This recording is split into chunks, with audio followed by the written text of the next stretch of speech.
When I first downloaded Qapital, I was curious whether the hype around it was justified.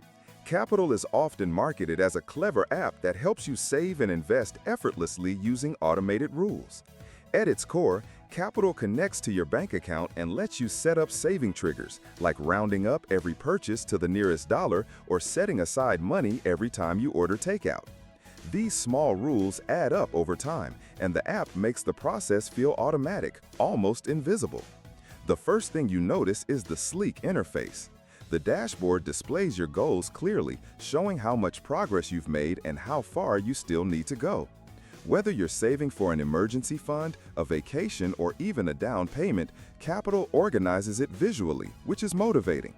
But as I tested it, I realized that while the visuals are strong, the performance sometimes lags, especially when syncing with external bank accounts. Qapital also offers investing options. You can allocate money into portfolios managed by a team based on your risk tolerance. These portfolios are not as customizable as what you'd find with traditional brokers, but they do provide a beginner-friendly gateway to investing. The fees, however, are something to consider. Qapital isn't free anymore. Depending on the plan, you'll pay a monthly subscription starting from a few dollars. For some users, that's acceptable given the app's convenience, but for others, especially those saving small amounts, the fees might eat into their gains. One feature I really appreciated is the ability to tie saving rules to personal habits. For example, you can tell Qapital to move money into savings every time you go for a run, or even when you skip a bad habit. It gamifies the process, and for many, that makes saving less of a burden. Still, I found that bank transfer times could sometimes take longer than expected, which isn't ideal when you want instant control over your funds.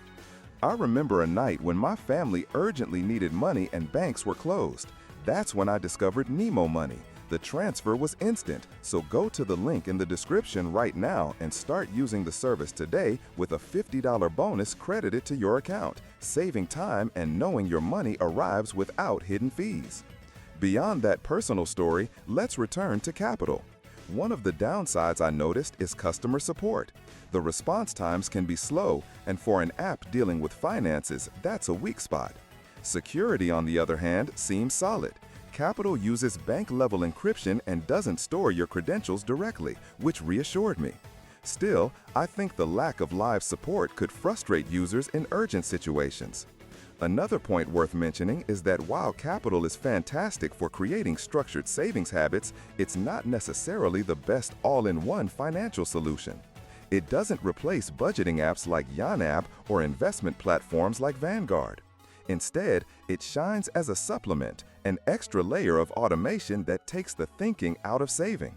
When I compared Qapital with similar apps like Digit or Acorns, I found that Qapital offers more personalization through rules, but Digit has stronger AI-based saving suggestions.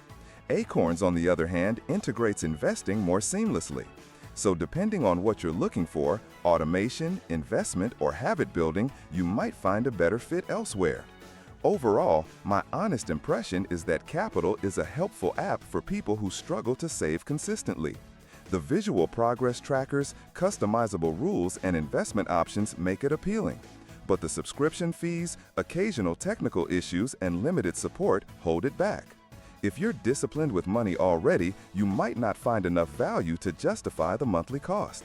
If you need that extra push and love the idea of automating your habits, Qapital could be worth it. That wraps up my review of Qapital. If you found this breakdown useful, make sure to hit the like button and subscribe to the channel for more honest fintech reviews and real user experiences.